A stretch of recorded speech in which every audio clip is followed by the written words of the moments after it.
As we prepare for our midterm exam, this video is going to take a look at reviewing limits and what we learned about limits. First thing we learned about limits is we can use a table to estimate what the limit of a function is or what it's approaching.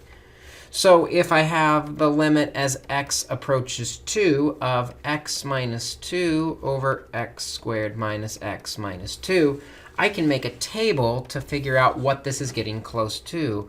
So to start testing this function, we're going to pick x values that are a little bit to the left of this 2. A little bit to the left of 2 is going to be 1.9, maybe 1.99, getting a little closer, 1.999. For each of those inputs, we're going to want to calculate an output. If I were to put this function into my calculator, making sure I'm careful to put parentheses around the numerator and denominator as I type it in my calculator, the outputs that I'm getting for these are 0.3448, 0.3344, and 0.3334. Just to make sure everything's on the up and up, though, we have to test outputs or inputs on the other side of 2, which would include 2.1, getting closer at 2.01, and getting closer at 2.001, and looking at those outputs.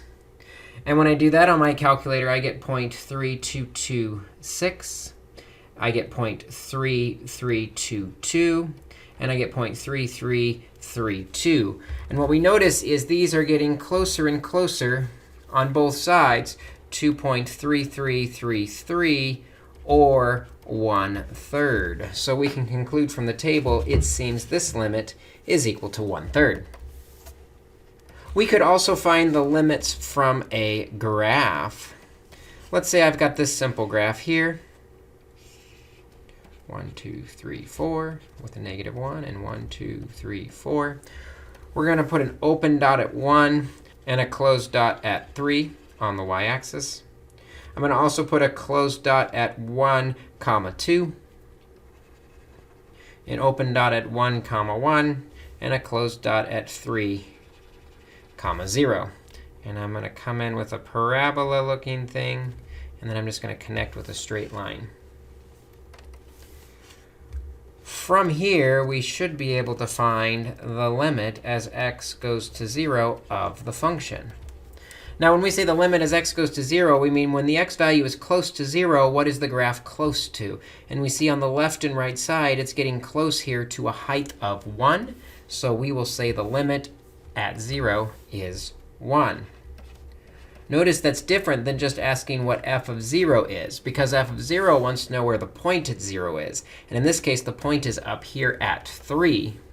And so f of 0 is equal to 3. So the point is not necessarily equal to the limit, especially in the case where it's discontinuous. We can do one-sided limits as well. Let's take the limit as x goes to 1 from the left side of f of x. Here is 1. The left side of 1, we see it's coming up to this higher height. That has a height of 2. So coming in from the left side, the limit is 2. But what happens when we take the limit as x goes to 1 from the right side of my function? Well, coming in from the right side to an x value of 1, we see it has a height of 1. So the limit on the right side is equal to 1, which then leads to the question, what's the limit as x goes to 1 overall for the function? Well, here the challenge is the limit has to be the same on both sides. Like when we were looking at 0, both sides were approaching a height of 1. But here at 1, we have a jump discontinuity, and it's not approaching the same thing on the left and right side. It's 2 on one side and 1 on the other. So we'll say that limit does not exist. After working with limits from graphs, we looked at how we could algebraically find the limit of a function. So for example, if I had the limit as x goes to 2 of x squared minus 4 over x squared minus x minus 2, ideally, we'd like to plug that 2 in for each of the x's. But when I do, we get 4 minus 2 is 0. And we can't have 0 in the bottom of a fraction. So we're going to have to manipulate this algebraically in order to figure out what the limit is. So we're still taking the limit as x goes to 2. But you'll notice that numerator factors to x plus 2 times x minus 2. And the denominator factors to x plus 1 times x minus 2. That means we can remove the discontinuity by reducing out the x minus 2.